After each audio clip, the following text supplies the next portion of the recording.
পেলে আর পার্লারে যাওয়ার কোনো দরকারই নেই। দুর্গাপুজোর আগে আমার ভালো ফেসিয়াল হবে। ম্যাম খুব ভালো হচ্ছে। এত সুন্দর facial. Facial plus massage free. পার্লারের নাম কি ম্যাডাম? পার্লারের নাম? হ্যাঁ, পার্লারের নাম পার্লারের নাম কি? আমি তো জানি পার্লার অর্নিশা পার্লার। এটা বিউটি পার্লার। হ্যাঁ, অর্নিশা বিউটি পার্লার, তাই তো? হ্যাঁ। আচ্ছা, না। ফেসিয়াল মাসাজ করতে কত চার্জ নেন? হ্যাঁ?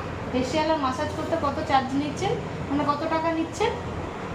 কত টাকা? হ্যাঁ, মাত্র 1 টাকা। মাত্র 1 টাকা। আপনারা সবাই চলে আসুন মাত্র 1 টাকায় ফেসিয়াল মাসাজ করতে। এইভাবে মাসাজ করবো। পুজোর স্পেশাল অফার। 1 টাকাতে মাসাজ ফেসিয়াল হয়ে যাবে।